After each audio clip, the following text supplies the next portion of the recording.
बिहार के सीएम नीतीश कुमार खुद तो नहीं पलटे, लेकिन ऐसा लग रहा है कि सुशासन बाबू ने पूरी बाजी पलटने की ही तैयारी कर रखी है। बिहार के सियासी बाजार में 8 जनवरी से ऐसी चर्चा चल रही है कि नीतीश कुमार अपने इकलौते बेटे निशांत कुमार को होली के बाद सक्रिय राजनीति में लाने जा रहे हैं। तो क्या अब निशांत ही जेडीयू की कमान संभालेंगे?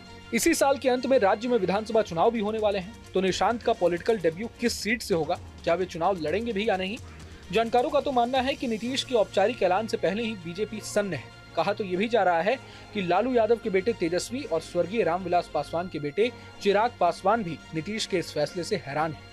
उधर लालू के बड़े बेटे तेज प्रताप यादव का कहना है कि निशांत कुमार नासमझ है।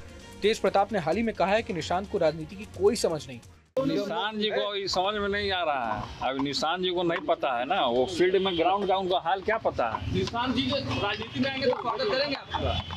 अरे यंग है, लीडर है, यूथ अपना बनेगा। यंग यूथ अगर कोई लड़का नौजवान आगे बढ़ रहा है तो क्या दिक्कत है। अब सवाल ये उठता है कि अगर निशांत राजनीति में आ भी गए तो क्या वे सच में नीतीश की विरासत को संभाल पाएंगे, आगे ले जा पाएंगे?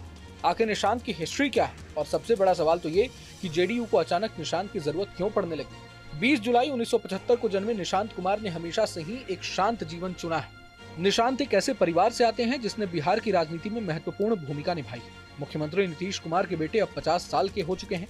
खास बात यह है कि 50 साल की उम्र में निशांत अभी भी कुंवारे हैं। निशांत ने एक ऐसा जीवन बनाया है जो अपने पिता की राजनीतिक विरासत से जुड़ा होने के बावजूद अपने आप में अलग है। निशांत की मां मंजू सिन्हा एक स्कूल शिक्षिका थी, जिनका 2007 में लंबी बीमारी के बाद निधन हो गया था। निशांत ने पटना के सेंट कैरन स्कूल में अपनी स्कूली शिक्षा शुरू की थी, लेकिन चीजें तब बदल गई जब एक शिक्षक ने उन्हें मारा, जिससे उन्हें गंभीर चोटें लग गई। अपने बेटे की सुरक्षा के लिए चिंतित नीतीश कुमार ने निशांत को दूसरे स्कूल में भेजने का फैसला लिया था। इसके चलते निशांत को मसूरी के मानव भारती इंडिया इंटरनेशनल स्कूल में दाखिला मिल गया, जो उत्तराखंड की पहाड़ियों में स्थित एक बोर्डिंग स्कूल है। स्कूल के बाद निशांत ने झारखंड के रांची में बिरला इंस्टीट्यूट ऑफ टेक्नोलॉजी यानी BIT मेसरा से इंजीनियरिंग की डिग्री हासिल की थी। अब आपको बताते हैं कि आखिर जेडीयू को अचानक निशांत कुमार की जरूरत क्यों महसूस होने लगी। गौरतलब है कि पिछले 1 साल से नीतीश कुमार को जो लोग बहुत नजदीक से देख रहे हैं, उन्हें पता है कि उनके स्वास्थ्य पर उनका उम्र हावी होने लगा है। नीतीश कुमार जिस तरह बीमार दिखने लगे हैं, उससे पार्टी और उनके शुभेच्छुओं को चिंता होने लगी है। इसमें कोई दो राय नहीं हो सकती कि नीतीश कुमार के कमजोर पड़ते ही शुरू होने वाले पावर स्ट्रगल को रोकने के लिए जेडीयू ने भी निशांत कुमार सर्वोत्तम साबित होंगे। पर जब पार्टी के फाउंडर का कोई ब्लड रिलेशन वाला शख्स नेता बनता है तो सारे गुट उसकी अधीनता स्वीकार करने में संकोच नहीं करते।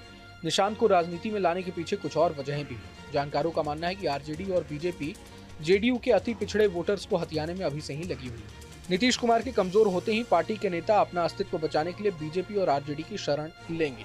पर निशांत कुमार अगर आते हैं तो यही नेता उनको पार्टी का फेस बनाकर सरवाइव कर जाएंगे। हालांकि नीतीश हमेशा वंशवाद के खिलाफ रहे हैं, ऐसे में इन अटकलों में कितना दम है ये कह पाना मुश्किल है। निशांत को लेकर जेडीयू नेताओं में तो संतोष की भावना भी नजर आ ही रही है। पूरे मसले पर बिहार सरकार में मंत्री और बीजेपी के सीनियर नेता प्रेम कुमार का भी बयान सामने आया। प्रेम कुमार ने कहा है कि अगर निशांत पॉलिटिक्स में आते हैं तो उनका स्वागत है। उनके बेटे निशांत भी राजनीति में आ सकते हैं, तो क्या लगता है कि वो आएंगे तो बिहार की राजनीति को अच्छे से चला पाएंगे? उनका स्वागत करेंगे। लोकतंत्र है, सबको आजादी है राजनीति में आने का। यदि माननीय मुख्यमंत्री जी के बेटे निशांत जी आते हैं तो वेलकम, स्वागत है और अच्छा होगा बिहार के लिए। अगर युवा है, नौजवान है और बिहार पे एक अच्छा मतलब विकास से गति देने का काम करेंगे, हम आने का स्वागत करेंगे। नीतीश कुमार के गृह जिला नालंदा से आने वाले जेडीयू नेता और राज्य मंत्रिमंडल के वरिष्ठ मंत्री श्रवण कुमार के बारे में समझा जाता है कि वो निशांत को राजनीति में लाने में अपनी भूमिका निभा सकते हैं। निशांत के बारे में जब श्रवण कुमार से पूछा गया तो उन्होंने कहा कि अगर वो राजनीति में आना चाहें तो उनका स्वागत करेंगे। उन्होंने निशांत को अच्छी सोच वाला युवक बताया और कहा कि ऐसे लोगों को राजनीति में बढ़ चढ़कर अपनी भूमिका निभानी चाहिए।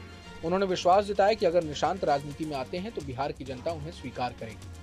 उधर विपक्षी दल विशेषकर आरजेडी इस इंतजार में है कि निशांत कुमार अगर राजनीति में आते हैं तो नीतीश कुमार पर परिवारवाद के बहाने हमले शुरू किए जाएं। जहां तक बीजेपी का सवाल है, वो ये बिल्कुल नहीं चाहेगी कि नीतीश कुमार के बाद फिर कोई ऐसा शख्स जेडीयू में आए जो उसे सत्ता के शीर्ष पर पहुंचाने से रोके। यानी वो कोई ऐसा चेहरा नहीं देखना चाहेगी जो नीतीश कुमार की जगह जदयू में ले सके और उसका करीबी न हो।